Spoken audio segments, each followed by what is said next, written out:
નમસ્કાર વિદ્યાર્થી મિત્રો, લાઈવ સ્ટડી યુટ્યુબ ચેનલમાં તમારું હાર્દિક સ્વાગત છે. મિત્રો, આજે આપણે જીવાવરણ વિશે માહિતી મેળવીશું, તો વિડીયોમાં અંત સુધી બન્યા રહેજો. અને ખાસ જે મિત્રોએ ચેનલને સબસ્ક્રાઇબ ના કરી હોય જરૂરથી સબસ્ક્રાઇબ કરી લેજો, તમારા મિત્રોને પણ શેર કરજો અને વિડીયોને લાઈક કરી દો. ચાલો તો શરૂ કરીએ છીએ. પારિસ્થિતિકી તંત્ર. આ પારિસ્થિતિકી તંત્ર એટલે કે જે જીવાવરણ છે એ મૃદાવરણ, જલાવરણ અને વાતાવરણ, આ ત્રણ આવરણમાં આવેલા છે. જે મૃદાવરણ, જલાવરણ, વાતાવરણ અને જીવાવરણ, આ ચાર આવરણ મળીને પૃથ્વીનું પારિસ્થિતિકી તંત્રની રચના કરે છે. જીવાવરણ એ પૃથ્વી સપાટીથી લગભગ 26 કિલોમીટરની ઊંચાઈ, એટલે કે પૃથ્વી સપાટીથી 26 કિલોમીટર સુધી ઊંચાઈ સુધી જોવા મળે છે. અને સમુદ્ર સપાટીમાં 9 કિલોમીટર સુધી ઊંડાઈએ જોવા મળે છે. ભૂસપાટી જે મૃદાવરણ છે એમાં કેટલાક મીટર ઊંડાઈ સુધી જીવાવરણ આવેલું હોય છે. સાગરમાં જોવા મળતી માછલીઓ, શાર્ક, વ્હેલ, ઓક્ટોપસ તથા દરિયાઈ વનસ્પતિ વગેરે જીવો આવેલા હોય છે. જ્યારે ભૂસપાટીમાં કોઈ નિર્જીવ ઘટકો જેવા કે પાણી, વાયુઓ વગેરે જોવા મળતું હોય છે. કુદરતી જૈવિક ઘટકો જેવા પ્રાણીઓ, વનસ્પતિઓ અને સૂક્ષ્મજીવો જોવા મળે છે. આ બધા એકબીજા સાથે જટિલ રીતે સ્વસંચાલિત તંત્રની રચના કરે છે, જેને આપણે પારિસ્થિતિકી તંત્ર કહીએ છીએ. એટલે એકબીજા સાથે સંકળાયેલા છે, તો જેને આપણે પારિસ્થિતિકી તંત્ર કહીએ છીએ. પારિસ્થિતિકી તંત્રને મુખ્યત્વે બે પ્રકારે વહેંચવામાં આવે છે. એક છે પાર્થિવ પારિસ્થિતિકી તંત્ર, બીજું છે જલીય પારિસ્થિતિકી તંત્ર. પાર્થિવ પારિસ્થિતિકી તંત્રમાં સમાવેશ કોનો થાય છે? તો ઘાસના પ્રદેશો, અર્ધ શુષ્ક પ્રદેશો, રણ પ્રદેશો, ટાપુઓ વગેરેનો આપણે પાર્થિવ પારિસ્થિતિકી તંત્રમાં સમાવેશ થાય છે. પછી છે જલીય પારિસ્થિતિકી તંત્ર. આ જલીય પારિસ્થિતિકી તંત્રમાં તળાવ, સરોવર, જળ પ્રાપ્તિ વિસ્તાર હોય છે કે જ્યાં જે આપણે રામસર સાઈડ તરીકે રામસર જેવો થોડો ઘણો વિસ્તાર છીછરો ભાગ હોય ત્યાં પાણી ભરાઈ રહેતું હોય, જેને જળ પ્રાપ્તિ વિસ્તાર કહે છે.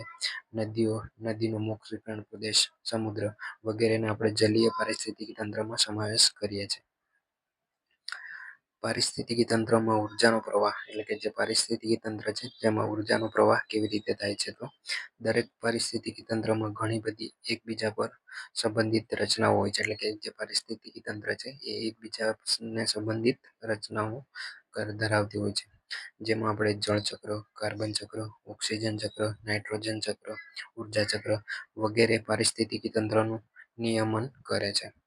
દરેક નિવસન તંત્રની જૈવિક અને અજૈવિક લાક્ષણિકતાઓ એકબીજાથી અલગ હોય છે. પારિસ્થિતિકી તંત્રના કાર્યોમાં વનસ્પતિ અને પ્રાણીની પ્રજાતિઓની વૃદ્ધિ અને પુનર્જીવિત થવાની ક્રિયા સાથે કોઈને કોઈ સંબંધ હોય છે. પરસ્પર સંકલિત પ્રક્રિયાઓને વિવિધ ચક્રો તરીકે આપણે વર્ણવી શકીએ છીએ.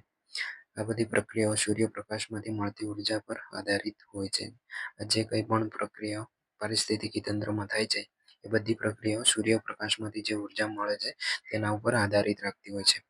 પ્રકાશ સંશ્લેષણ દરમિયાન વનસ્પતિ હવામાંથી કાર્બન ડાયોક્સાઇડ શોષણ કરે છે. એટલે કે જ્યારે પ્રકાશ સંશ્લેષણ ક્રિયા કરે છે વનસ્પતિ, એ સમયે હવામાંથી કાર્બન ડાયોક્સાઇડને એ શોષે છે અને ઓક્સિજન હવામાં મુક્ત કરે છે. એ જ્યારે પ્રાણીઓ છે એ શ્વસન ક્રિયામાં ઓક્સિજનનો ઉપયોગ કરે છે. જળચક્ર સૃષ્ટિ પર આધાર રાખે છે, જે વનસ્પતિ તેમજ પ્રાણીઓ માટે અનિવાર્ય છે. એટલે કે એ બધા એકબીજા પર આધાર રાખતા હોય છે. ઉર્જા ચક્ર માટીના પોષક દ્રવ્યોનું પુનઃ માટીમાં ભેળવી દે છે. એટલે કે જે ઉર્જા ચક્ર છે એ પોષક દ્રવ્યોને પુનઃ માટીમાં ભેળવી દેતા હોય છે, જ્યારે જેને આધારે વનસ્પતિ વિકાસ પામે છે. દરેક જીવ આ રીતે જીવચક્રોની યોગ્ય કાર્યક્ષમતા સાથે સંપૂર્ણપણે સંકળાયેલા હોય છે. એટલે કે એકબીજા સાથે સંકળાયેલા હોય છે. પછી છે જૈવ ભૂરાસાયણિક ચક્ર. અજૈવિક કે રાસાયણિક તત્વોને વનસ્પતિ તેના મૂળ વાટે ગ્રહણ કરે છે. એટલે કે જે અજૈવિક અથવા તો રાસાયણિક તત્વો છે જેને વનસ્પતિ પોતાના મૂળ વાટે પોતાનામાં ગ્રહણ કરે છે તથા જૈવિક તત્વોમાં પરિવર્તિત કરે છે. એટલે કે વનસ્પતિ એ અજૈવિક તત્વોને મૂળ વાટે તેનામાં ગ્રહણ કરે છે અને તેને જૈવિક તત્વોમાં પરિવર્તન કરે છે. જૈવિક તત્વોના આહાર શૃંખલાના માધ્યમથી જુદા જુદા સજીવોમાં સ્થળાંતર થયા કરે છે. આ સજીવોના મૃત્યુ થતાં જૈવિક તત્વોનું ફરી અજૈવિક કે રાસાયણિક તત્વોમાં રૂપાંતર થાય છે, એટલે કે તે બદલાઈ જાય છે. એટલે જ્યાં શરૂઆતમાં અજૈવિક તત્વોનું વનસ્પતિ જૈવિક તત્વોમાં રૂપાંતર કરે છે, અને આહાર શૃંખલાના માધ્યમથી જુદી જુદી જગ્યાએ જૈવિક તત્વોનું સ્થળાંતર થાય છે. અને જ્યારે સજીવો મૃત્યુ પામે છે ત્યારે જૈવિક તત્વો ફરીથી અજૈવિક અથવા તો રાસાયણિક તત્વોમાં બદલાઈ જતા હોય છે. આ રીતે જૈવ રાસાયણિક તત્વોનું ચક્ર ચાલતું હોય છે. અજૈવિક તત્વો કે રાસાયણિક તત્વોની જૈવિક અવસ્થા પરિવર્તન તેમજ અજૈવિક તત્વોની અજૈવિક રૂપમાં પુનર્ગમન ક્રિયાને જૈવ રાસાયણિક ચક્ર કહીએ છીએ. જળ ચક્ર, કાર્બન ચક્ર અને નાઇટ્રોજન ચક્ર, ફોસ્ફરસ ચક્ર, ખડક ચક્ર વગેરેનો અભ્યાસ જૈવ ભૂરાસાયણિક ચક્રોમાં થાય છે. એટલે કે જે જૈવ ભૂરાસાયણિક ચક્ર છે, જેમાં જળ ચક્ર, કાર્બન ચક્ર, ઓક્સિજન ચક્ર, નાઇટ્રોજન ચક્ર, ફોસ્ફરસ ચક્ર, ખડક ચક્ર વગેરેનો અભ્યાસ કરવામાં આવે છે. સૌથી પહેલા આપણે નાઇટ્રોજન ચક્ર જોઈએ. નાઇટ્રોજન ચક્ર એ જીવમાત્રામાં નાઇટ્રોજનનું મહત્વ રહેલું હોય છે. એટલે કે જે જીવ તત્વ છે તેમાં નાઇટ્રોજનનું તત્વ જોવા મળતું હોય છે. નાઇટ્રોજન એ એમોનિયા એસિડનો આવશ્યક ભાગ છે. એટલે કે નાઇટ્રોજન એમોનિયા છે એ એસિડનો આવશ્યક ભાગ છે. પ્રોટીનનું નિર્માણ એમોનિયા એસિડમાંથી થાય છે. જ્યારે વીજળીનો ચમકારો થાય છે ત્યારે નાઇટ્રેટ સ્વરૂપે જમીનમાં ભળી જાય. એટલે કે આકાશમાં જ્યારે વીજળી થતી હોય છે, એના ચમકારો થાય ત્યારે નાઇટ્રોજન વાતાવરણમાંથી નાઇટ્રેટ સ્વરૂપે જમીનમાં ભળી જતું હોય છે. બેક્ટેરિયા દ્વારા નાઇટ્રોજનનું એમોનિયામાં રૂપાંતર કરવામાં આવે છે. મિત્રો, આ પોઈન્ટ યાદ રાખો કે બેક્ટેરિયા દ્વારા નાઇટ્રોજનનું એમોનિયામાં રૂપાંતર કરવામાં આવે છે, અને એમોનિયાનું બેક્ટેરિયા દ્વારા નાઇટ્રેટમાં રૂપાંતર થાય છે. જમીનમાં રહેલા નાઇટ્રેટનો વનસ્પતિ ઉપયોગ કરે. એટલે કે જે જમીનમાં જે નાઇટ્રેટ સ્વરૂપે નાઇટ્રોજન ભળી જતો હોય છે તેનો ઉપયોગ વનસ્પતિ કરતું હોય છે. આ વનસ્પતિનો ઉપયોગ પ્રાણીઓ અને સૂક્ષ્મજીવો કરે. એટલે કે સૌથી પહેલા નાઇટ્રોજન એ વાતાવરણમાં હોય છે. વાતાવરણમાંથી વીજળી દ્વારા તે જમીનમાં પડે છે નાઇટ્રેટ સ્વરૂપે. નાઇટ્રેટનું બેક્ટેરિયા દ્વારા એમોનિયામાં રૂપાંતર થાય છે. એમોનિયાનું બેક્ટેરિયા દ્વારા નાઇટ્રેટમાં રૂપાંતર થતું હોય છે.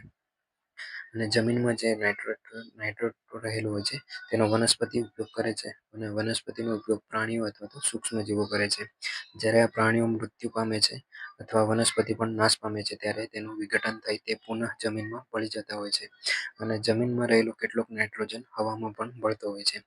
નાઇટ્રોજનના વિવિધ સંયોજન સ્વરૂપે જે વાતાવરણમાં ભળે છે, વાતાવરણમાંથી ભૂમિમાં ભળે છે, અને ભૂમિમાંથી વાતાવરણમાં આમ નાઇટ્રોજન ચક્ર ચાલ્યા કરતું હોય છે, જેને આપણે નાઇટ્રોજન ચક્ર કહીએ છીએ. આગળ જોઈએ આપણે ઓક્સિજન ચક્ર. ઓક્સિજન ચક્ર કેવી રીતે કાર્ય કરતું હોય છે? તો જીવાવરણમાં ઓક્સિજનની ભૂમિકા ખૂબ જ મહત્વની છે. એટલે કે જે જીવાવરણ છે એમાં ઓક્સિજનની ભૂમિકા એ મહત્વની ગણવામાં આવે છે. સજીવો માટે તે મહત્વનું એક તત્વ છે. સજીવ સૃષ્ટિનું જીવન સંભવ બનાવે છે ઓક્સિજન.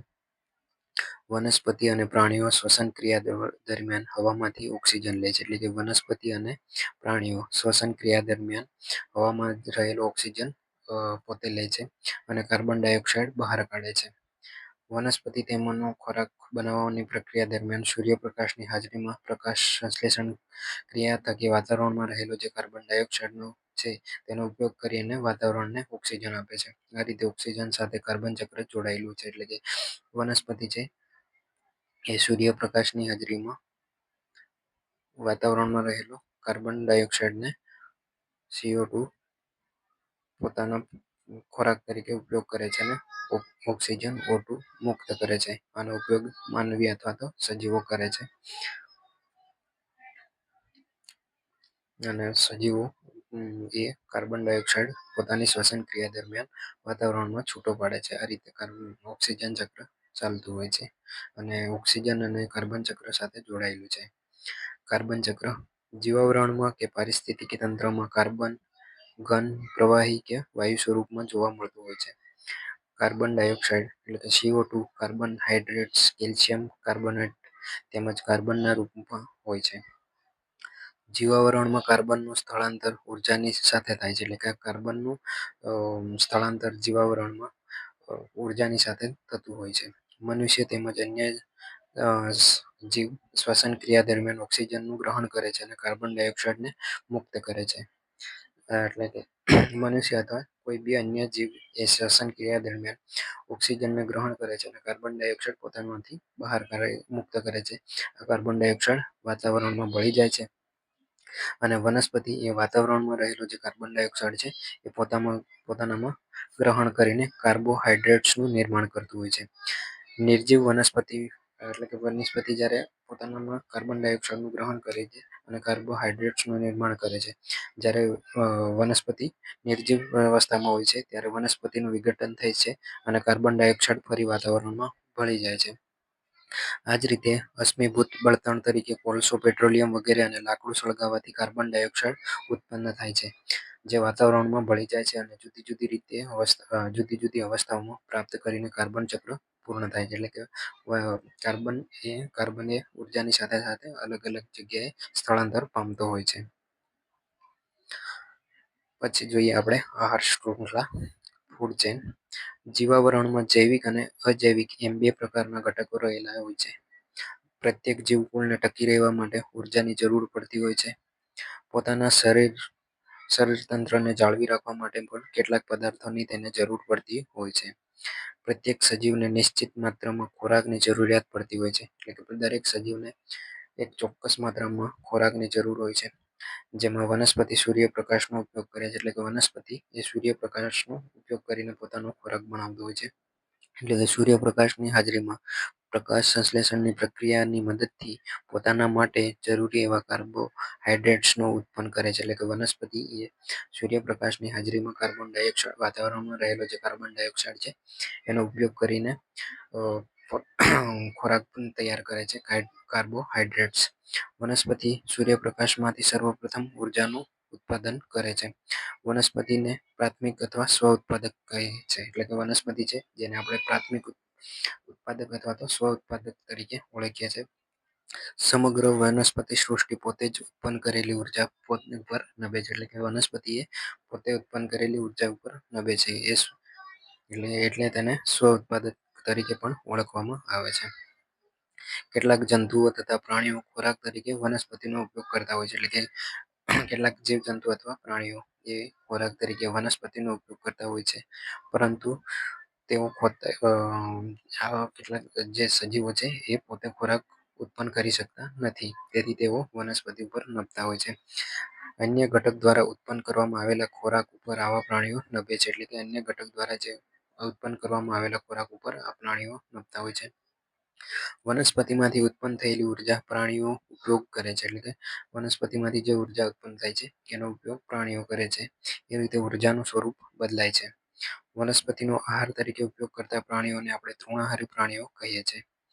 જે વનસ્પતિનો ઉપયોગ ખોરાક તરીકે કરે છે એ પ્રાણીઓને આપણે તૃણાહારી પ્રાણીઓ કહીએ છીએ. જેમાં ગાય, ભેંસ અને હરણ આ વગેરે પ્રાણીઓને આપણે તૃણાહારી પ્રાણીઓ અથવા તો પ્રાથમિક ઉપભોક્તા તરીકે ઓળખીએ છીએ. માત્ર માંસનો ઉપયોગ તરીકે જે માત્ર માંસનો ઉપયોગ જે કરે છે તેવા પ્રાણીઓને આપણે માંસાહારી પ્રાણીઓ કહીએ છીએ. જેમાં સિંહ, વાઘ, દીપડો, અજગર વગેરે પ્રાણીઓને માંસાહારી પ્રાણીઓ આપણે કહીએ છીએ. એટલે સિંહ, વાઘ, દીપડો એ સિવાય પણ અન્ય પ્રાણીઓ આવે છે જેને આપણે માંસાહારી પ્રાણીઓ કહીએ છીએ. હિંસક પ્રાણીઓ તૃણાહારી પ્રાણીઓ પર નભે છે. આ વર્ગના પ્રાણીઓ તૃતીય ઉપભોક્તા તરીકે ઓળખવામાં આવે છે. એટલે કે વનસ્પતિ એ પ્રાથમિક તરીકે મતલબ પ્રથમ પ્રાથમિક ઉપભોક્તા ગણાય છે, કે તે સૂર્યમાંથી ખોરાક બનાવે છે. સૂર્યના પ્રકાશ દ્વારા સૂર્યમાંથી ઉત્પન્ન થયેલી ઉર્જા સૌપ્રથમ વનસ્પતિ લે છે, તે પછી તૃણાહારી પ્રાણીઓ અને પછી માંસાહારી પ્રાણીઓમાં ફેરવાય છે. આ રીતે ઉર્જાનું રૂપાંતર થતું હોય છે. તૃણાહારી પ્રાણીઓ માંસાહારી પ્રાણીઓના ખોરાક તરીકે ઉપયોગ કરતા હોવાથી ઉપભોક્તા માટે મિશ્રાહારી પ્રાણીઓ તરીકે તેનો સમાવેશ કરવામાં આવે છે, જેમાં મનુષ્ય અને કૂતરાનો સમાવેશ થાય છે. તેને આપણે તૃતીય ઉપભોક્તા કહીએ છીએ. એટલે કે તૃણાહારી પ્રાણીઓ છે અને માંસાહારી પ્રાણીઓ આ બંનેનો ખોરાક તરીકે ઉપયોગ જે કરે છે જેને આપણે મિશ્રાહારી કહીએ છીએ. મિશ્રાહારીમાં મનુષ્ય અને કૂતરાનો સમાવેશ થાય છે, જેને આપણે તૃતીય ઉપભોક્તા કહીએ છીએ. પ્રાથમિક ઉપભોક્તા આપણે વનસ્પતિની કહીએ છીએ. દ્વિતીય ઉપભોક્તા આપણે તૃણાહારીને કહીએ છીએ અને તૃતીય ઉપભોક્તા મિશ્રાહારીને કહીએ છીએ.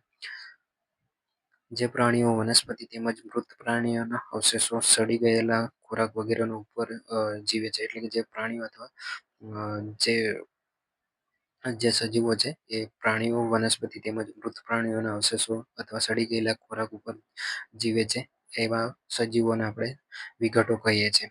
જેમાં સમડી, ગીધ, ઉદય વગેરે વિઘટો તરીકે ઓળખાય છે.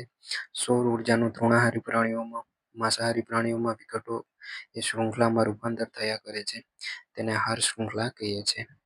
આ શૃંખલાની પ્રત્યેક કડીને પોષણ કડી કહે છે. એટલે કે સૌર ઉર્જાનું તૃણાહારી પ્રાણીમાં સૌર ઉર્જાનું આપણે સૌપ્રથમ વનસ્પતિ ઉપયોગ કરે છે, પછી તૃણાહારી પ્રાણીઓ, એના માંસાહારી પ્રાણીઓ અને વિઘટો, આ રીતે શૃંખલામાં રૂપાંતર થયા કરે છે. અને આવી આહાર શૃંખલા, જેને આપણે આહાર શૃંખલા કહે છે, અને આવી આહાર શૃંખલાને પ્રત્યેક કડીને આપણે પોષણ કડી કહીએ છીએ. જૈવ વૈવિધ્યતા. પૃથ્વી પરના પ્રત્યેક પ્રાણી અને વનસ્પતિ બીજા પ્રાણી કે વનસ્પતિ કરતા સાવ અલગ જોવા મળતા હોય છે. એટલે કે જે પૃથ્વી પર જોવા મળતા જે દરેક સજીવ સૃષ્ટિ છે એ એકબીજા કરતા અલગ અલગ જોવા મળતા હોય છે. પૃથ્વી પર આપણે કલ્પના કરી ના શકીએ તેટલા જાતિના વિવિધ પ્રકારના આકાર, કદ અને રંગરૂપ ધરાવતા પ્રાણી સૃષ્ટિ, માનવ સૃષ્ટિ, વન્ય સૃષ્ટિ અને સૂક્ષ્મ સજીવો આવેલા છે. સજીવ સૃષ્ટિમાં તેની સંખ્યા અને જીવનચક્ર એક ખાસ પ્રકારનું સમતોલન ધરાવે છે. સજીવોમાં જોવા મળતી વિવિધતાને આપણે જૈવ વિવિધ્યતા કહેવામાં આવે છે. એટલે કે જે સજીવો છે તેમાં જોવા મળતી વિવિધતાને આપણે જૈવ વિવિધ્યતા કહીએ છીએ. જૈવ વૈવિધ્ય શબ્દ વનસ્પતિ અને પ્રાણી સૃષ્ટિના જીવન સ્વરૂપોમાં રહેલી વિવિધતાનો ચિતાર આપે છે. ભારતનો વિશ્વના એવા 12 દેશોમાં સમાવેશ થાય છે જેની જૈવ વૈવિધ્ય દ્રષ્ટિએ અતિ વૈવિધ્યસભર દેશ ગણી શકાય છે. ભારતને આપણે 10 જૈવ ભૌગોલિક ક્ષેત્રોમાં નક્કી કરવામાં આવ્યું છે, એટલે કે વહેંચવામાં આવ્યું છે, જે આપણે પાછળ જોઈએ. ભારતમાં જે જૈવ ભૌગોલિક ક્ષેત્રો આવેલા છે તે પહેલું છે ટ્રાન્સ હિમાલય, બીજું હિમાલય પ્રદેશ, ત્રીજું છે ભારતીય રણ પ્રદેશ, અર્ધ શુષ્ક પ્રદેશ ચોથું છે, પાંચમું છે પશ્ચિમ ઘાટ, છઠ્ઠું છે દક્ષિણનો દ્વીપકલ્પીય, છઠ્ઠું સાતમું છે ગંગાના કિનારાના મેદાનો, 8 છે ઉત્તર પૂર્વ ભારત, 9 છે ટાપુઓ અને 10મું છે કિનારાના પ્રદેશો. આમ 10 પ્રકારે ભારતને જૈવ ભૌગોલિક ક્ષેત્રો આવેલા છે. અને ગુજરાતની વાત કરીએ તો ગુજરાતમાં 4 ભૌગોલિક ક્ષેત્રો આવેલા છે, જેમાં રણ પ્રદેશ, અર્ધ શુષ્ક પ્રદેશ, પશ્ચિમ ઘાટના પ્રદેશ અને દરિયા કિનારાના પ્રદેશો. આમ ગુજરાતને 4 ભૌગોલિક ક્ષેત્રોમાં વહેંચવામાં આવેલું છે. તો આ પોઈન્ટ ખાસ યાદ રાખજો. પછી જોઈએ આપણે પારિસ્થિતિક અસંતુલન અને તેના પરિણામો. મિત્રો, અહીંયા સુધી તમે બની રહ્યા છો. જો ચેનલને સબસ્ક્રાઈબ ના કરી હોય તો જરૂરથી સબસ્ક્રાઈબ કરી લેજો અને વિડીયોને પણ ખાસ લાઈક કરી દેજો. તમને કંઈ ખબર ના પડતી હોય તો કમેન્ટમાં કમેન્ટ કરજો, કમેન્ટ બોક્સમાં, તો હું તેનો રિપ્લાય જરૂરથી આપીશ. પારિસ્થિતિક અસંતુલન અને તેના પરિણામો. એટલે કે પારિસ્થિતિક તંત્ર છે જેનું અસંતુલન અને તેના પરિણામો. એટલે કે પરિસ્થિતિક તંત્રમાં અસંતુલન ફેરવાય અને તેના પરિણામો શું શું આવે છે તેના વિશે જોઈએ. તો કુદરતી રીતે જૈવ ભૂરાસાયણિક ચક્રો, ઉર્જા પ્રવાહની વ્યવસ્થા અત્યંત અને ચોકસાઈપૂર્વક પદ્ધતિસરની ગોઠવાયેલી હોય છે. એટલે કે કુદરતી રીતે જે ભૂરાસાયણિક ચક્રો છે, પછી ઉર્જાના પ્રવાહની વ્યવસ્થા આ અત્યંત ચોકસાઈપૂર્વક પદ્ધતિસરની કુદરતી રીતે ગોઠવાયેલી હોય છે. તેમાં સમયાંતરે જરૂરી ફેરફાર પણ થયા કરતા હોય છે.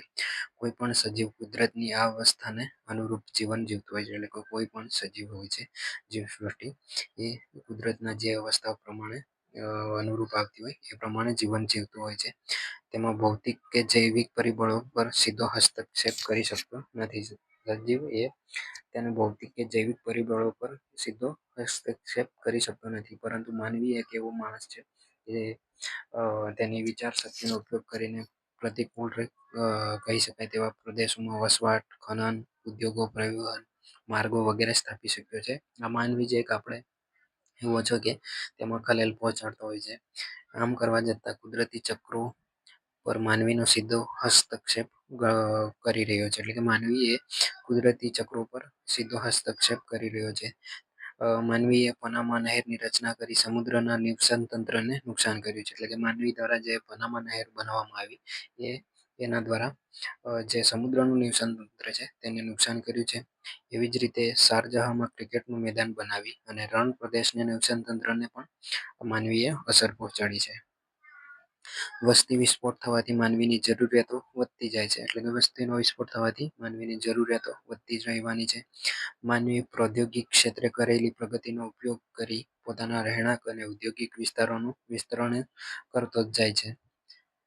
વન્યજીવોના રહેઠાણો છીનવાઈ જતા તેમનો વિસ્તાર પણ ઘટતો જાય છે અને તેમનો નાશ પણ થાય છે. બળતણ તથા ઇમારતી લાકડા માટે જંગલ કાપવા લાગ્યું છે. ચામડા, હાડકાં, માંસ મેળવવા માટે જંગલી પ્રાણીઓનો શિકાર કરી નાખે છે. કસ્તુરી મૃગનો શિકાર કરી છે. સિંગ મેળવવા માટે ગેંડા અને હાથીદાંત મેળવવા માટે હત્યા કરે છે. આમ માનવી અનેક કૃત્યો કર્યા કરે છે. બીજા અનેક પ્રાણીઓને પણ જુદા જુદા કારણોસર આડેધડ હત્યા કરે છે. આ રીતે માનવી અલગ અલગ પ્રકારે જે પરિસ્થિતિકી તંત્ર છે નિવસન એનામાં ખલેલ પહોંચાડ્યા કરતું હોય છે.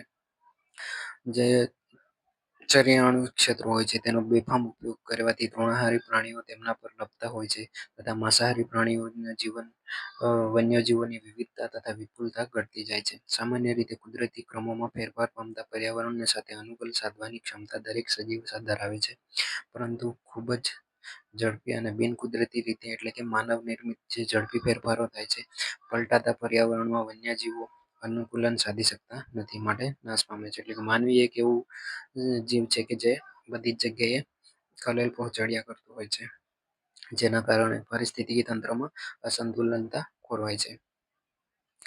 જીવ સંરક્ષણનું કાર્ય માત્ર સરકારનું જ નથી, એટલે કે જીવનું સંરક્ષણ કરવું એ કાર્ય માત્ર સરકારનું જ નથી, પરંતુ સરકાર કાયદો બનાવવાથી આ કાર્ય સફળ થઈ શકે નહીં.